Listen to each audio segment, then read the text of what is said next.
Hey, konnichiwa minasan, it's Gray from Wakizashi's Teahouse over in Japan. How are you doing? Are you good? I hope you're genki. Okay, I've got something a little bit different today. I'm hoping to have a comic book review done later on, but first of all, I've got something I want to talk about. I'm passionate about comics, as anyone who's watched this channel for a while should know, and I've been a comic book reader for years. We're talking years and years. I started reading comics back in the mid-1980s. Yes, I am old. Yes, this face is not real. Well, maybe it is. I usually focus on the positives on my channel, but this latest attack by certain comic book industry pros needs addressing. I'm going to read from my blog post which I posted earlier today, and this is the title. Here we go. Comic book pros' vicious tweet attack against passionate comic store owner. So, in case you missed it, there's a tweet currently going viral on X, Twitter X, whatever you call it. It shows a short clip from a longer video interview of a 30-year comic book store owner. In this clip, the retailer passionately and honestly calls out current comics from the big two publishers, notably Marvel and DC. This has led to a series of ignorant and mean-spirited attacks against the comic store owner by industry pros, including Donny Cates, where have you been, and Jamal Ingle.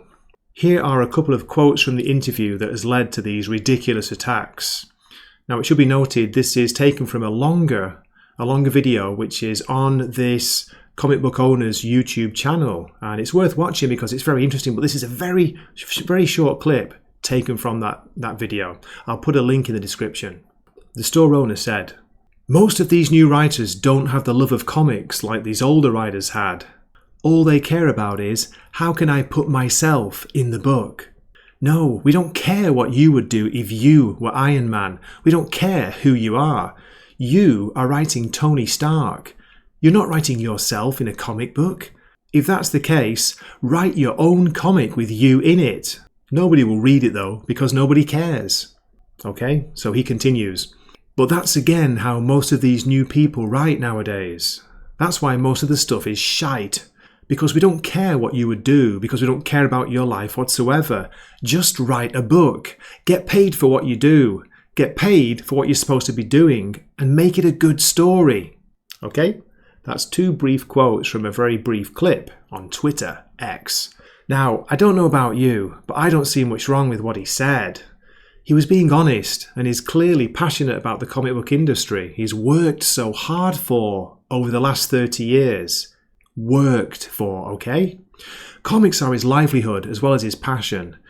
He has a right to voice his concerns. He's on the front line selling these comics to customers, and he clearly knows what he's talking about.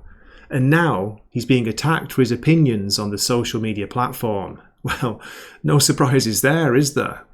Leading the attack on this experienced comic book store owner is comic book artist Jamal Ingle, who had this to say in a series of ignorant and mean-spirited tweets. I'm quoting, here we go. "Who is this lovely individual? He's gonna be real shocked about how all comics have been written and how writing in general works. His business is dying because he refuses to change with the times." Ingle continued, "Seriously, he reminds me of a few of the old guard guys who used to run shops here in New York City, from stores that smelled like stale cigarettes, mold and urine, uncleaned, sloppily stocked. Those guys either went out of business, died, or both." Following Jamal Ingle's cowardly and frankly disgusting attack on the comic store owner, comic book writer Donny Cates, remember him? He jumped in with the following response. "Don't you guys hate how when you go into a hardware store, how the guy behind the counter always tells you how much hammers suck?" I guess he thought he was being clever with his hammer store metaphor. So clever, he has since deleted the original tweet. Donny Cates then went on to brag about having self-inserted himself into one of his own comics, which he claims sold really well.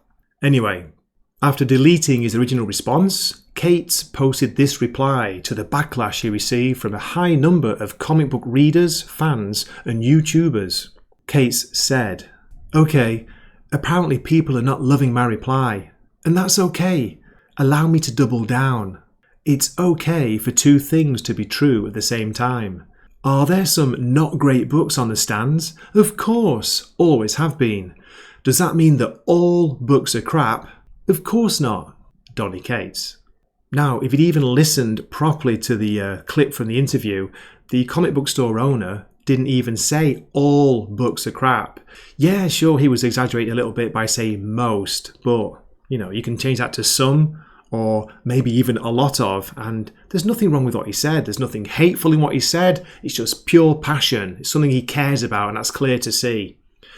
Attacking the people who are selling your comic book, your product, having a go at them, the hard-working ordinary guy or girl, man or woman who's got the comic shop and, they're using that to survive, to live. It's their livelihood. Having a go at those people, that is just a dick take. It really is. Really, really poor take.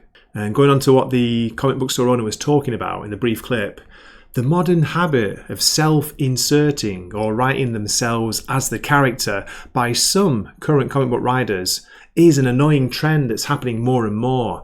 I've noticed it. Yeah, even me, Mr. Positivity. We only have to look at some of the recent work by writers including Tom King, Mariko Tamaki, Tim Sheridan and Mags Visaggio to name just four that immediately spring to mind. Wait a minute, there's one more recent one. Who's that writer of the Galaxy book? The Galaxy book that's supposed to be a Hawk Girl book. I think they've got some weird name like, what is it? It's based off a character from the wonderful Star Trek Deep Space Nine. Jadzia Dax, who is the wonderful character. No, the writer calls himself Jadzia Engine Block or something. Oh no, sorry. Jadzia Axelrod. Anyway, they're just the first 4 or 5 that sprang to mind. Now, thankfully, there are still some sane people in the comic book industry, including comics legend Mark Millar, who came to the defense of the comic store owner. Millar posted the following tweet in response to Jamal Igle and Donny Cates' stupid attacks. I'll try and do it in a Scottish accent, or maybe not, no, it doesn't work. I end up sounding like Sean Connery, or I sound like the Trainspotting actors trying to be Sean Connery. This vid has been everywhere the past 24 hours, and rightly so. The rest of us are armchair generals declaring news from the front. Comic retailers are in the trenches and seeing exactly what's going on. He's clearly passionate about the direct market and he's upset by what's been done to it. Mark Millar. I tell you, it's getting harder and harder these days to stay in love with comics, and this is someone who, as you know, and as I keep saying, I do focus on the positives. I don't like scream and shout and rage about things that really piss me off. Maybe if I did that, I'd have another 2,000 or 3,000 subscribers and I'd be doing a lot better on YouTube, but it just isn't me. But for once, I want to make the exception. These days, we hear more and more about how the modern American comic book industry is dying. Specifically, I'm talking about DC and Marvel. The ones owned by huge corporations. William Gibson, you weren't wrong, were you? Now, comic book writing legend, yes, another one, Chuck Dixon, put it even better when he described current DC and Marvel as follows. Now, this quote's from a couple of years ago. It's from one of his videos on his YouTube comic book channel. Please do check that out. It's really good. And so is Mark Millar's. And I've got some news about that in a minute. Now, Chuck Dixon said, so, you've got DC and you've got Marvel. They're the big two. They're the big cats in the cage. They're the stars. They're the marquee. And they float all the boats. All of the comic industry goes up or down with the fortunes of DC or Marvel. That's just the way it is. I don't see it ever changing, particularly since DC and Marvel seem to be in some sort of a suicide pact with themselves to destroy American comics.